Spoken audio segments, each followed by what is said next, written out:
ஒருவருக்கு Nipah virus உறுதி செய்துள்ள நிலையில் அவருடன் தொடர்பில் இருந்த 250 பேரை கண்டறியப்பட்டு அவர்களை கண்காணித்து வரும் நிலையில் கடந்த 18ஆம் தேதி முதல் தமிழக சுகாதாரத்துறை சார்பில் தமிழக கேரள எல்லை பகுதியான களியக்காவிளை பகுதியில் 24 மணி நேர வாகன சோதனை நடைபெற்று வருகிறது. இந்நிலையில் இன்று வார விடுமுறை என்பதால் கேரளாவில் இருந்து ஏராளமான சுற்றுலா பயணிகள் தமிழக எல்லை பகுதியான குமரிக்கு வருகை தருவது வழக்கம். இதனால் சுகாதாரத்துறை சார்பாக இன்றும் 5வது நாளாக தீவிர பரிசோதனையானது நடைபெற்று வருகிறது. கேரளா மாநிலம் மலப்புரம் மாவட்டத்தில் ஒருவருக்கு காய்ச்சல் பாதிக்கப்பட்டு மருத்துவமனையில் அனுமதித்து சிகிச்சை நடைபெற்று வந்த நிலையில் அவருக்கு நிபா வைரஸ் உறுதி செய்யப்பட்ட நிலையில் அவர் சிகிச்சை பலனின்றி உயிரிழந்துள்ளார். இதனையடுத்து கேரளா சுகாதாரத்துறை சார்பில் வைரஸ் பரவாமல் இருக்கும் விதமாக இந்த வைரஸ் உறுதி செய்யப்பட்ட நபருடன் தொடர்பில் இருந்த 250 பேரை கண்டறியப்பட்டு அவர்களை கண்காணித்து வருவதுடன் மேலும் மலப்புரம் மாவட்டத்தில் ஒருவருக்கு வைரஸ் அறிகுறி இருக்கிறதா என்ற சந்தேகத்தின் பெயரில் அவர்களது மாதிரிகளை எடுத்து பரிசோதனை செய்து வரும் நிலையில்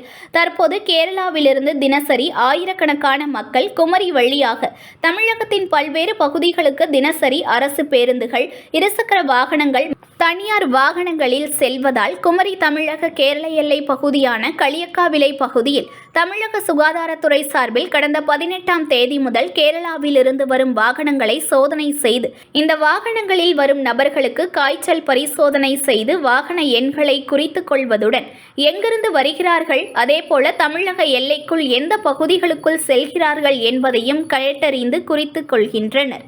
இதனையடுத்து தமிழக கேரள எல்லை பகுதியான களியக்காவிளை பகுதியில் சுகாதாரத்துறை சார்பில் பணிமாற்ற முறையில் 24 மணி நேர வாகன சோதனையானது நடைபெற்று வரும் நிலையில் இன்று வார விடுமுறை ஞாயிற்றுக்கிழமை தினம் என்பதால் ஏராளமான சுற்றுலா பயணிகள் தமிழக எல்லைக்குள் உள்ள சுற்றுலா தலங்களுக்கு வருகை தருவது வழக்கம் என்பதால் இன்றும் 5வது நாளாக தீவிரமாக சுகாதாரத்துறையினர், போலீஸ் உதவிகளுடன் தனியார் வாகனங்கள், இருசக்கர வாகனங்கள், அரசு பேருந்துகள் என அனைத்து வாகனங்களையும் தீவிரமாக சோதனை செய்து வருகின்றனர். News1 தமிழை லைக் பண்ணுங்க, கமெண்ட் பண்ணுங்க, ஷேர் பண்ணுங்க, மறக்காம சப்ஸ்கிரைப் பண்ணுங்க.